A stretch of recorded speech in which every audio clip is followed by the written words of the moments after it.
بسم اللہ الرحمن الرحیم۔ معزز خاتم حضرات، السلام علیکم ورحمۃ اللہ وبرکاتہ۔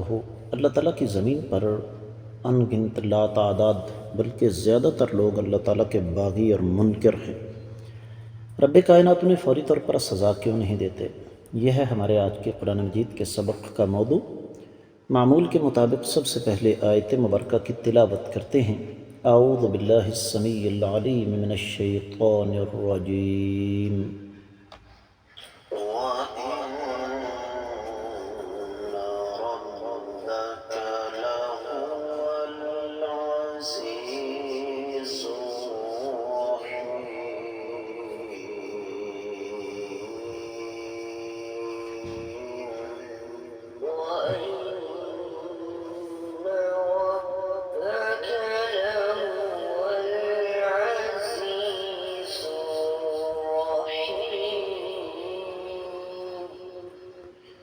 معزز خاتون حضرات، رب کائنات کی پاکیزہ کتاب قرآن مجید پارہ ہے 19واں، سورہ مبارکہ کا نام الشعراء، اور اس سورہ مبارکہ کی 9ویں آیت مبارکہ ہے۔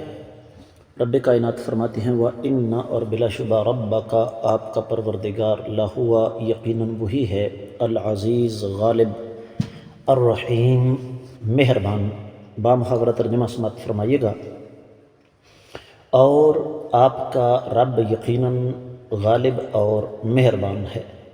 امام ابن کثیر رحمہ اللہ اس کی تفسیر بیان فرماتے ہوئے ارشاد فرماتے ہیں کہ وَإِنَّ رَبَّكَ لَهُوَ الْعَزِيزُ، العزیز کا مفہوم بیان فرمایا، الَّذِي عَزَّ كُلَّ شَيْءٍ، کہ وہ ذات بابرکات جو کہ ہر چیز سے معزز ہے، اور اللہ تعالیٰ کا قہر اور اس کا غلبہ وہ ہر چیز پر ہے۔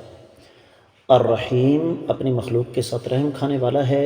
فلا يعجل على من عصاه بل ينذره ويؤجله ثم يأخذه اخذ عزیز مقتدر، اللہ تعالیٰ اپنے نافرمان بندوں کو فوری طور پر سزا نہیں دیتے، بلکہ اللہ تعالیٰ اس کو مہلت دیتے ہیں، اور پھر جب وہ مہلت گزر جاتی ہے تو اللہ تعالیٰ اس کی سخت گرفت فرماتے ہیں۔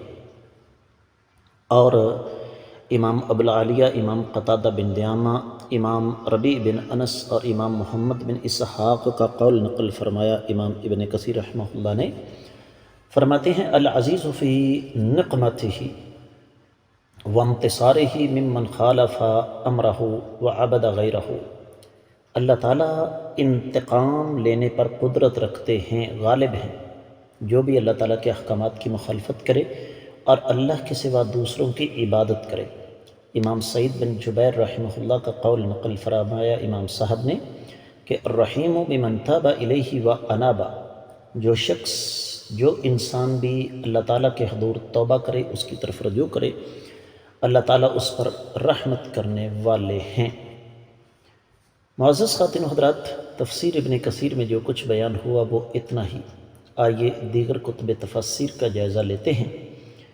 اہل علم نے اس آیت مبارکہ کی تفسیر بیان کرتے ہوئے ارشاد فرمایا، خاص طور پر امام ابن جریر، امام قرطبی وغیرہ نے، کہ اے اللہ تعالیٰ فرمانا یہ چاہتے ہیں کہ اے میرے نبی محمد رسول اللہ صلی اللہ علیہ وآلہ وسلم، آپ کا پروردگار طاقتور ہے، غالب ہے، قہر والا ہے، اپنے دشمنوں سے انتقام لینے پر قدرت رکھنے والی ذات ہے، لیکن ساتھ وہ اپنے بندوں پر رحمت کرنے والی ذات بھی ہے۔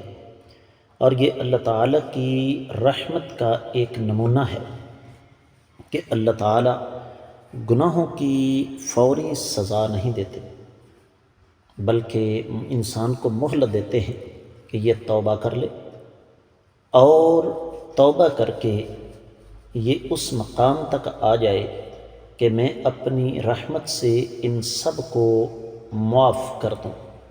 امام ابن عثیمین جو کہ دور حاضر کے، جن کو بلا شبہ فقیہ العصر کہا جاتا ہے، دور حاضر کے فقیہ ہیں، انہوں نے فرمایا کہ یہاں پر اگلا موضوع بعد میں شروع ہوگا، جس موضوع پر بات ہو رہی ہے اس کو اختتام کی طرف لے جاتے ہوئے رب کائنات نے اپنی عزت اور اپنی رحمت کا حوالہ دیا۔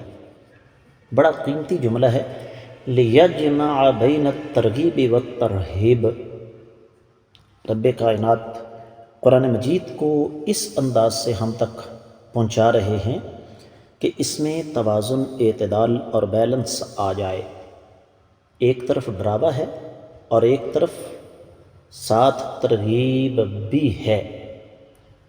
اور پھر اسی حوالے سے شیخ نے مزید آگے جا کر فرمایا کہ العزیز الرحیم میں دو چیز صفتیں جمع ہو گئیں، ایک عزت اور ایک رحمت، اس لیے کہ یہ دونوں چیزیں جمع ہوں گی تو رب کائنات کی ذات بابرکات کا جو کمال ہے وہ ہمارے سامنے آئے گا۔